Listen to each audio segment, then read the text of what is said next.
Hello and welcome to quiz 3. So the first question says if cosine of theta is 2 to the right 5 and theta is in the fourth quadrant, what is sine theta? So first, the thing you need to remember or that is useful in this question is you must remember this is the first quadrant, this is the second quadrant, this is the third quadrant, and this is the fourth. And remember what I told you, all students take coffee. So this means that on the fourth quadrant only cosine is positive, sine is negative. Since I have C here, it means only cosine is positive. So that means the answer I will get for sine eventually, you should have minus in front of it. So now I will start with the second method. Of course, you can say I want to use two methods to show you how to solve this question. Now for the second method, it is that formula I gave you. That's what we are going to be using in this case. I gave you in class that sine theta is equal to square root of 1 minus cos theta all square. Now this is equal to square root of 1 minus cos theta is 2 over 5. We have been given that cos theta is 2 over 5, so I will replace that. So this will become 2 divided 5 raised to power 2. So that is what we are supposed to do. So this will be equal to square root 1 minus this 2 over 5 all square simply mean this 2 over 5 simply means 2 over 5 multiply by 2 over 5. 2 times 2 will give me 4. 5 times 5 will give me 25. So this is equal to 4 divide 25.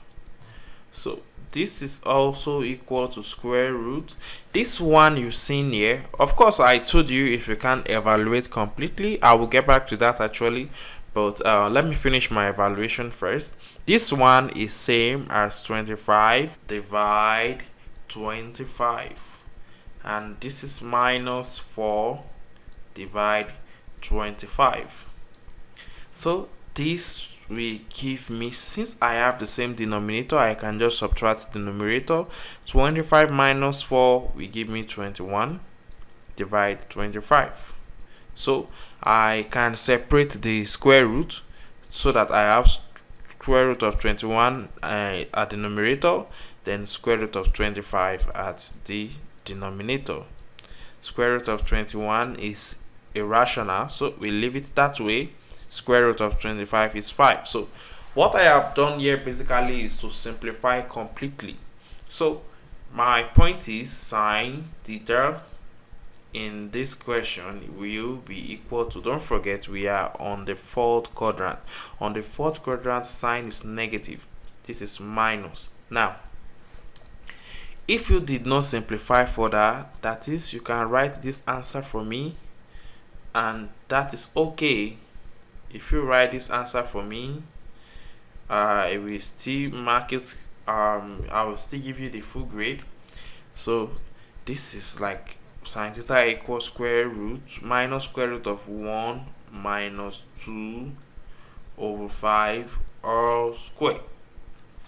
But if you simplify completely, the answer will be minus square root of 21 divided by 5.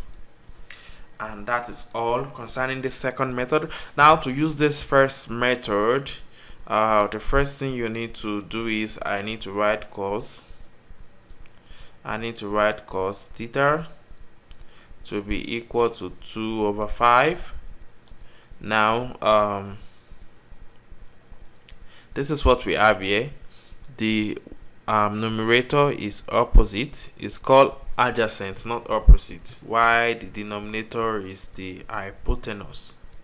So let's say this is theta. You draw a right angle triangle this 2 is here, while this 5 is here. I need to find y. I will use Pythagoras theorem. By Pythagoras theorem, I have 5 square to be equal to y square plus 2 square. So this is 25 to be equal to y square plus 4. How I got this 25 is by multiplying 5 times 5, 25. Then this is 4. I have 25 minus 4 is equal to y square. 25 minus 4 is 21, which is equal to y square. So to get y will be equal to square root of 21. I will take the square root of both sides. So by taking the square root of both sides, I will have square root of 21. Then I won't have square again for y. So to find is sine theta. Now, therefore, my sine theta will now be, so sine theta will be equal to opposite over hypotenuse. The opposite is what we have looked for. Square root of 21. Let me write in blue. Square root of 21 divided by the hypotenuse, which is 5. Don't forget we are on the 4th quadrant, and that will make it minus. So this is the answer. Let's go to the second question. The second question says that we should use periodicity to evaluate this value. I told you what we are given first is cos.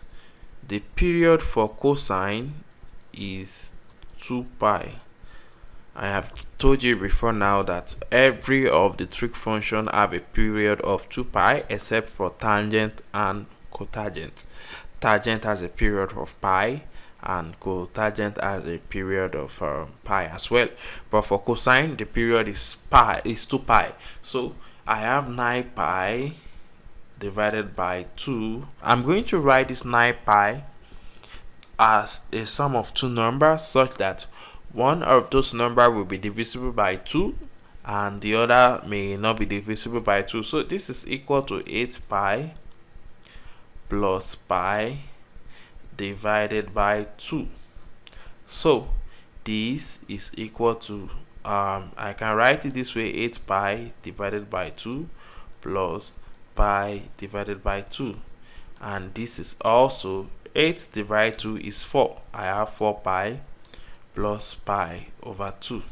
So that means cosine of 9 pi divided by 2 is equal to, this is actually 4 pi plus pi over 2. Since I want to use periodicity to evaluate this, I will keep subtracting 2 pi. So when I keep subtracting 2 pi, why am I allowed to keep subtracting 2 pi? I am able to subtract 2 pi because the period for cosine is 2 pi. So if I add 2 pi or subtract 2 pi, it does not change the value of the angle or the value of cosine of that angle. So this is cosine of 4 pi plus pi over 2, then subtract 2 pi from it. So 4 pi minus 2 pi, the answer is 2 pi. This is 4 pi here, 4 pi, then minus 2 pi. That will result to 2 pi plus, I still have pi over 2 there. I will have plus pi over 2. I will subtract another 2 pi again. This is cosine of 2 pi plus pi over 2 minus 2 pi. Why am I subtracting 2 pi? I told you before, the period for cosine is 2 pi. So you can keep subtracting or keep adding. It does not change the value for cosine. So this is cosine of, now 2 pi minus 2 pi is 0. So basically I will be left with pi over 2. Pi over 2 is 90. And if you are forgotten, you just need to quickly draw the unit circle and see where that lands. So this is 0 degrees, this is 90. I need to change my pen. This is 90 degrees, and this is on the y coordinate. That means y is 1 and x is 0. I have told you how to do this before, that this is s coordinate. It means s is 1, y is 0. So the first coordinate, or the x coordinate, is for cosine. So that means cos 90 is 0. So that means the value of what we're looking for here is 0. Now, that is all for this question. But assuming you don't know how to do this way, imagine you are in the exam hall, or you are in quiz, you're taking quiz, and you want to find a way to solve this. The best thing for you is to just come to the unit circle and see what you can do about it. If you are able to do this, then this really help you. That means you will just start from the initial position. I will go, by the time I make a complete rotation, that is 2 pi. Since I'm going to 4 pi plus pi over 2, I will go another complete rotation. Now I'm here again, that is 4 pi. So I have completed this rotation already, or this angle. It just remain pi over 2 for me. Then I will go, this is to this point, this is pi over 2. So that means I am here, and the coordinate in this place is 0, 1. So I told you the first coordinate is x, which is for cosine. The second coordinate is sine, or y, which is for sine. So that means cosine of 9 pi divided by 2 is equal to 0. Or lastly, if you are not familiar with radian angle, you can convert that to degree and say 9 pi over 2. How do you convert to degree? I told you that pi you are seeing there is 180. So 9 over 2 times 180 degree. 2 we go in 180, you left with 90 degrees. 9 times 9 is 81. So 9 times 90 is 810. So you will have to draw this angle, or you keep subtracting 360 degrees. So whichever way you want to do it, you will eventually get that this value is actually 0. And that's it. That's all for this video. Bye.